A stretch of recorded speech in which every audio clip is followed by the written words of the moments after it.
Cyber crime team, cyber थाना और PGI police की संयुक्त कार्यवाही। डीसीपी क्राइम कमलेश दीक्षित और एडीसीपी क्राइम वसंत कुमार की प्रेस कॉन्फ्रेंस। पीजीआई थाना क्षेत्र के अपार्टमेंट के पेंट हाउस से गिरफ्तारी हुई। अंतर्राष्ट्रीय गिरोह श्रीलंका, सिंगापुर और दुबई और फिर लखनऊ से संचालित हो रहा था। यह गिरोह अन्ना रेड्डी गेमिंग ऐप के माध्यम से जालसाजी करते थे। गिरोह कुछ हिस्सा अंतर्राष्ट्रीय गिरोह को हिस्सा जाता था।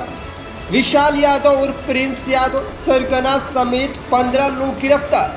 पूरे देश से कंप्लेंट थी इनकी। साउथ इंडिया के लोग इसे सॉफ्ट टारगेट पर थे। 12 लोग बिहार व अन्य अलग राज्यों से थे जालसाज।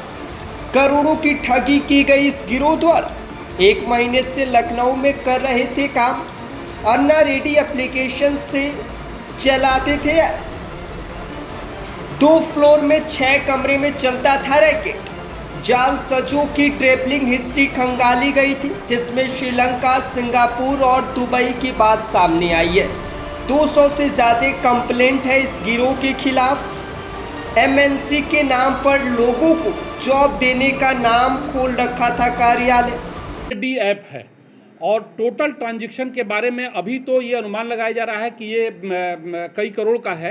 एग्जैक्ट अमाउंट तो अभी जब इन्वेस्टिगेशन के दौरान ही हम बता पाएंगे कि ये कितना है इनका। अपार्टमेंट में रह रहे थे, वो कब से किराए पे लिया था और किसके थ्रू लिया था, और जो अपार्टमेंट का मालिक है वो भी इसमें शामिल है? हाँ, अपार्टमेंट का ये रेंट पे लिए हुए थे। 2 फ्लोर था इनका, 6 कमरे इनके पास थे। इनकी बाकायदा इन्होंने ऑफिस बनाया हुआ था।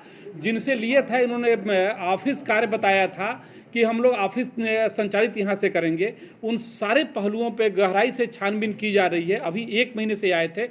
उस हर पहलू पे जिन्होंने इनको सहयोग प्रदान किया था या जिनकी भी संज्ञान में था या और भी जिनकी संलिप्तता हो सकती है, उन सब के बारे में जानकारी किया जा रहा है और तदनुसार आवश्यक वैधानिक कार्रवाई की जाएगी। 15 लोगों को सर अपॉइंट कौन करता था? क्या आपस में कोई जान पहचान है लोगों की? इनका जो मेन सरगना वो था वही गनी उर्फ विशाल उर्फ प्रिंस, वो इनको अपॉइंट करता था। बाकी ये अंतर्राष्ट्रीय लेवल पे ये संचालित हो रहे थे। उसका एक बहुत बड़ा हिस्सा दूसरे कंट्री को भी जा रहा था। ये किस इलाके में रह रहे थे? लखनऊ के कौन सा इलाका? पीजीआई थाना क्षेत्र में रह रहे थे। किसके नाम एग्रीमेंट हुआ था? वो सारा पता किया जा रहा है कि वो किसके नाम से है। ये एक ऐप अन्ना रेड्डी ऐप डाउनलोड करा करके और फिर आपको मोटिवेट करते थे कि आप आइए इसमें और आपको इतना प्रॉफिट दिया जाएगा, फला ने किया तो इतना प्रॉफिट उसको मिला। ये सारी चीज़ों से आपको लगता था और शुरू में लोगों को इससे काफ़ी लाभ भी पहुंचता था, इसलिए बड़ी तेज़ी से लोग इसमें जुड़ते जाते थे। बाद में एक्सेस इनके पास रहता था तो गेम को अपने ढंग से संचालित ये करते थे। ऐसा नहीं था कि ये बहुत सारे गेमिंग ऐप चलते हैं जो बड़ा फेयर, ऐसा वाला नहीं था। ये अपने हिसाब से उन चीज़ों को करते थे। ये सभी लोग सर अलग-अलग राज्यों में रहने वाले हैं, तो पहले श्रीलंका, फिर दुबई, तो लखनऊ में आकर के इनका हाँ, यस, ये ज़्यादातर तो आप देख रहे हैं कि इसमें 12 तो बिहार के रहने वाले हैं, तो इनका भी सारे लोगों का कनेक्शन खंगाला जा रहा था।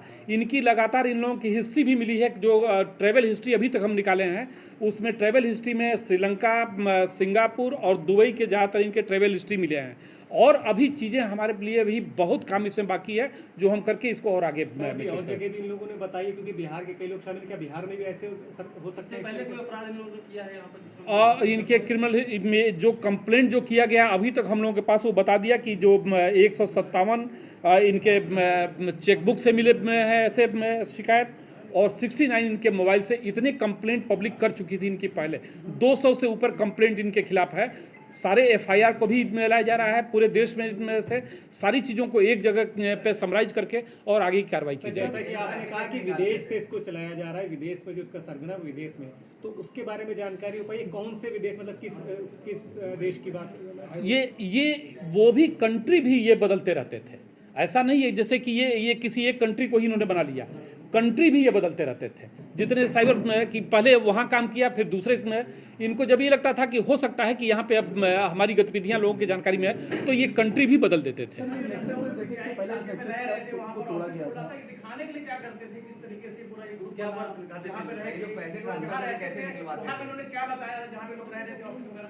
इनको जो जहाँ आसपास के लोगों के द्वारा इनके द्वारा बताया गया था कि एक ये मल्टीनेशनल कंपनी है जहाँ पे हम तमाम ऑनलाइन लोगों को जॉब देते हैं। उस जॉब से के रिलेशन में हम लोग यहाँ पे एक कंपनी खोल रहे हैं और अभी एक हमारा बड़ा टास्क है कि इसको हम बड़े व्यापक पैमाने पे इस यहाँ पे हम लखनऊ में काम करेंगे।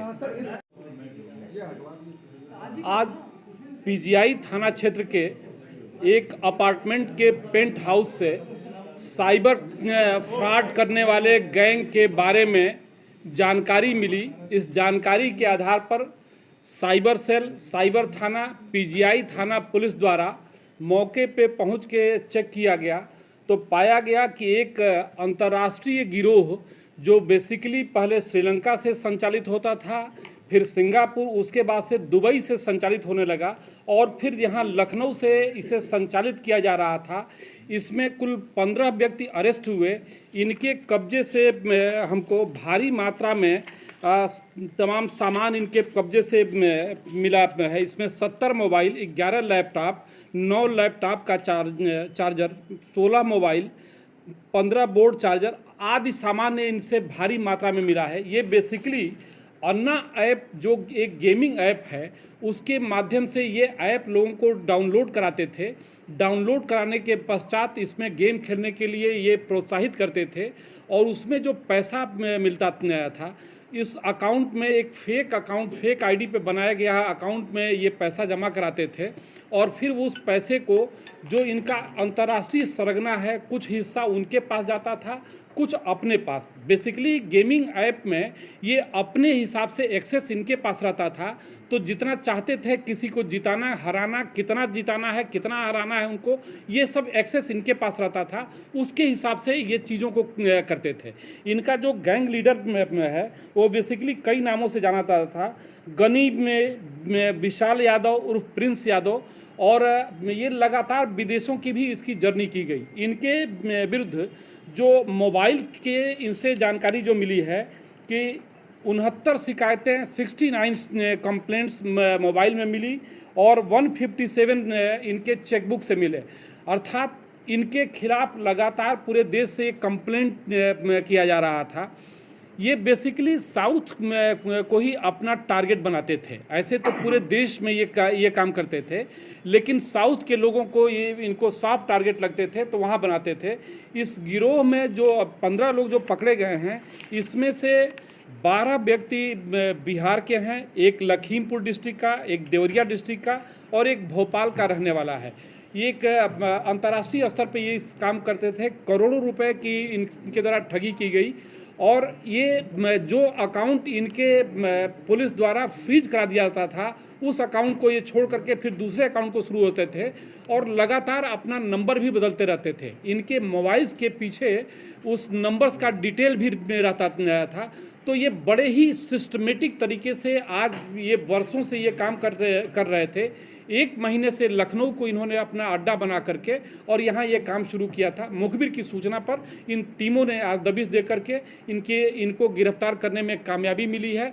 इस टीम का नेतृत्व हमारे एडीसीपी क्राइम द्वारा किया गया। सर ये लोग